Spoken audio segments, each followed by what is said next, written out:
सांगाल तुमची आणि शिष्टमंडळाची चर्चा झाली, संवाद झालाय, काय पदरी पडले? काहीच नाही, त्यांनाच उलट आम्ही उणिवा दाखवून दिल्यात की मराठा समाजाची किती प्रशासनाकडून अडवणूक होती.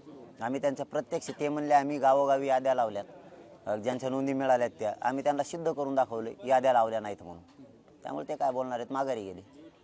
त्यांनी जो तुम्हाला ड्राफ्ट दिला होता त्या ड्राफ्टमध्ये आणखी काय काय चुका राहिल्या, त्याला काय दुरुस्त करायला सांगितले, त्याच्याबद्दल तुमचं काय? मी अगोदर तो वाचतो त्यांना सांगितलं, उद्या 12 वाजेपर्यंत सांगतो. पण ड्राफ्ट महत्त्वाचा नाही, आधी सगळे सोयरी शब्द आधी महत्त्वाचा नाही. 54 लाख नोंदी ज्या मिळाल्यात त्याचे प्रमाणपत्र अगोदर मराठा समाजासाठी महत्त्वाचे आहेत. मुख्य मागणी ती आहे आणि खरं भविष्य त्याच्यात आहे, ह्या ड्राफ्टमध्ये नाही आहे. मराठ्यांचे पोरं त्याच्यात मोठे होणार आहेत आणि त्याच्या परिवाराला द्या 20 तारखेच्या आत हे सांगितलं आहे. आणि आम्ही मुंबईकडे जाणार आहेत 20 तारखेला, हे कन्फर्म आहे. उत्तरं न देता आल्यामुळं त्यांचा नावेला झाला. आता ही सगळी तुमची चर्चा झाली, तुम्ही त्यांना बोललात, त्यांनी तुम्हाला उत्तरं दिलेली आहेत.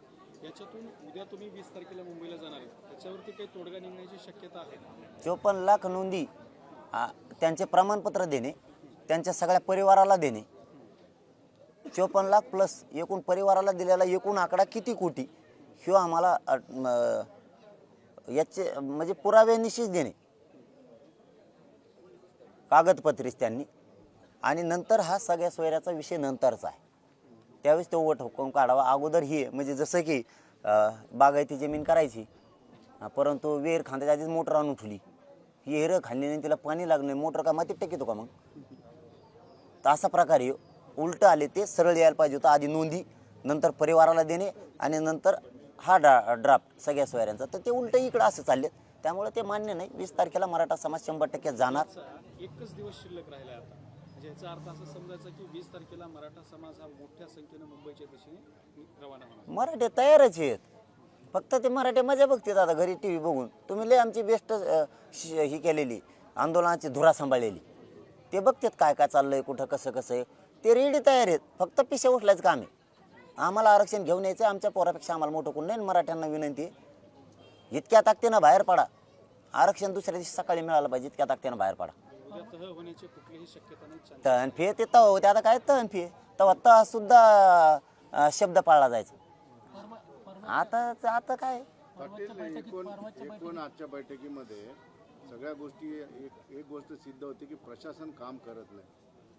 त्याबद्दल म्हणून बच्चू कडू यांनी अधिकाऱ्यांना झापलं सुद्धा या ठिकाणी. तर तुम्हाला बी असं वाटतंय की प्रशासनच इथं चुकतंय? दोन्हीकडून चाल ढकले. प्रशासन शेवटी शासनाचा मालक कोण आहे? प्रशासनाचा मालक कोण? शासनच आहे. शासनाने तंबीज दिली तर प्रशासनाला पळावं लागेल रात्रंदिवस. हे त्यांचे लाड करतात, त्यामुळे ते खाली कामं नाही करत. ते म्हणत होते आम्ही सगळ्या गावांना लावलं, आम्ही सिद्ध करून दाखवलं, लावलेत का नाहीत. फोन लावले, असे फोन लावायचं म्हणलं तर त्यांना इथून 15 दिवस उठता यायचं नाही, इतके फोन लावून देता येतील. हे सगळं दूध का दूध पाणी का पाणी समोरासमोर केल्यामुळं त्यांना खरं सत्य परिस्थिती पडल्यामुळे त्यांना जावं लागलं वापस. त्यांनी आश्वासन काय दिले, उद्या काय घेऊन येणार आहे, तुम्हाला काय सांगणार आहे? आता काय घेऊन येते, बाजार बी नाही उद्या त्याला कुठं आला. आता काय घेऊन येते हा, आता काय घेऊन येणार आहे ते? काही सांगितलंय का, उत्तर काय आश्वासन दिलंय का त्यांनी? चला म्हणले, ते म्हणले मी बी येतो मुंबईला 20 तारखेला. हे आश्वासन दिलंय, चला म्हणले येतो मी. त्यांनी ओळखून घेतलं. फसवणूक किती दिवस आम्ही नाही सहन करू शकत. आमच्या पोरांचे मुद्दे आम्ही नाही बघू शकत. आम्ही लढायला सज्ज आहेत. 26 तारखेला 3 करोड मराठीपेक्षा जास्त तुम्हाला मुंबईत दिसतील. नाकारला का नाही त्यांना सांगता नाही, नाकारलाय का नाही. मी विचारलं नाकारलाय का, नाकारलं तर मग तुम्हाला नागपूर करार बी नाकारायला लागला. कारण त्यावेळेसचे प्रशासक ते होते, आताचे प्रशासक तुम्ही आहेत. मग तुम्ही मागच्या सरकारनं केलेलं काम पुढचं सरकार आल्यावर जर 5 वर्षाला नाकारणार असलं तर मग त्या कायद्याला तरी काय अर्थ राहिला? त्यांनी जर मागच्या सरकारमध्ये कायदा पारित केला, पुढचं सरकार जर ते रद्द करीत असलं, परत त्याच्या पुढचं आणत असलं तर तुम्हाला कायद्याचं मान्य नाही. असं आहे हे तुम्हाला. हे जर गॅजेट मान्य नसेल, हैदराबाद संस्थांचं, मुंबई गव्हर्नमेंटचं, मी तिन्हीचा उल्लेख केला, नुसतं मराठवाड्याच केलेला नाही, सातारा संस्थांचं असेल, मग हे जर तुम्हाला कायदा म्हणून मान्य नसतील तर तुम्हाला नागपूर करार सुद्धा रद्द करावा लागेल. तुम्ही एक ट्रॅपचा मुद्दा सातत्याने मांडताय, तुमच्या बोलण्यामध्ये प्रचंड गंभीर गोष्टी आहेत. तर तो नेमका ट्रॅप कोण लावतोय, कशा स्वरूपाचा ट्रॅप लावला जाणार आहे आणि मराठे आणि तुम्ही त्याला कसं उत्तर देणार? वेळोवेळी सांगत बी राहणार आणि षडयंत्र ट्रॅप मोडून सुद्धा काढणार. कारण मी मरायला भेट नाही आणि त्यांना मला मारणं एवढं सोपं नाही. आता पुन्हा ते अंतरवालीचा प्रयोग करणार नाहीत. केला तर त्यांना त्याची किंमत लक्षात येईल. त्यांचं आयुष्यात तिथून पुढं राजकीय उदय कधीच होऊ शकणार नाही, कधीच. आणि त्यांनी जर इथं काही कोणाला त्रास देण्याचा प्रयत्न केला तर 14चे 14 राज्यातले क्षेत्रीय मराठी आम्ही उठवणार आहे. कोण आहे ट्रॅपला मध्ये तुमचं म्हणता इशारा? ते नावं सांगायला मी आणखीन 2 दिवस थांबून म्हणलं, त्याशी पाठीमागे थांबून म्हणलं तूच सांगितली होती.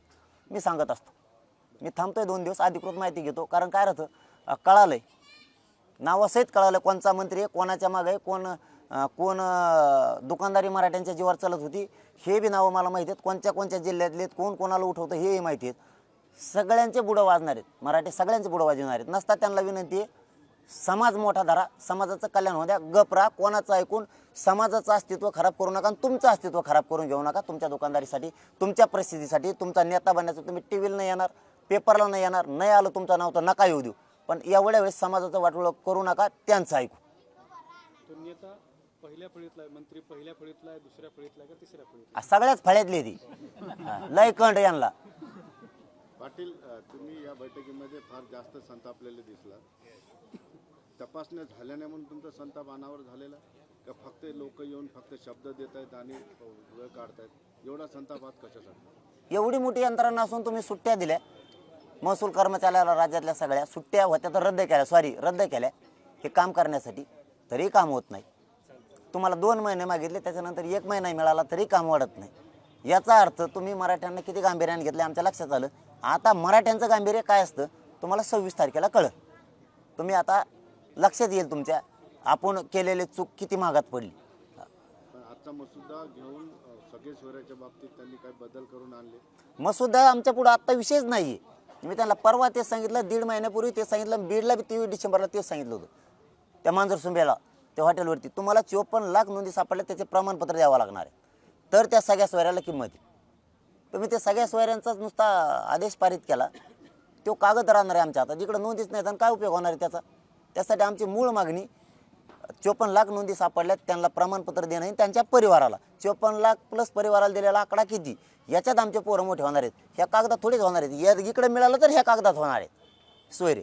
त्यासाठी 20 जानेवारीला आम्ही मुंबईला आरक्षण दिलं तरी जाणार आहेत आणि नाही दिलं तरी पण जाणार आहेत. आता सुटसुटीत एक मागणी अशी पुन्हा एकदा म्हणतात, सांगा, 54 लाख 20 लोक. तारखेला तुम्ही सकाळी कुठून कुठं निघणार आहात, कुणाला कुठं जमायचे काय नाही, हे पुन्हा एकदा सांगा.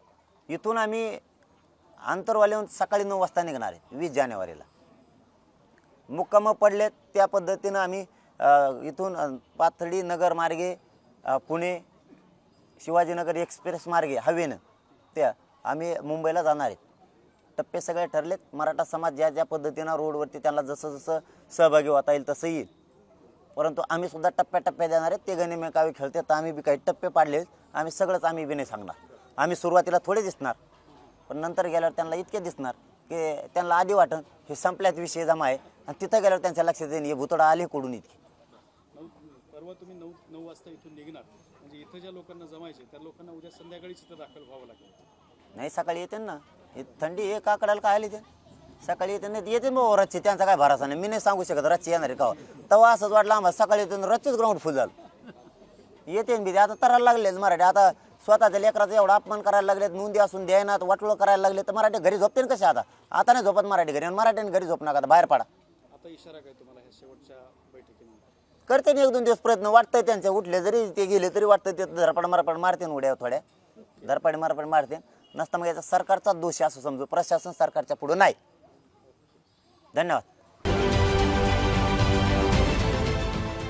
देश विदेशातील प्रत्येक घडामोडींचे लाईव्ह अपडेट मिळवण्यासाठी आता साम टीव्हीच्या सर्व सोशल मीडिया प्लॅटफॉर्मला लाईक, फॉलो आणि सबस्क्राईब करा. तसंच सर्व नोटिफिकेशनसाठी बेल आयकॉन प्रेस करायला विसरू नका.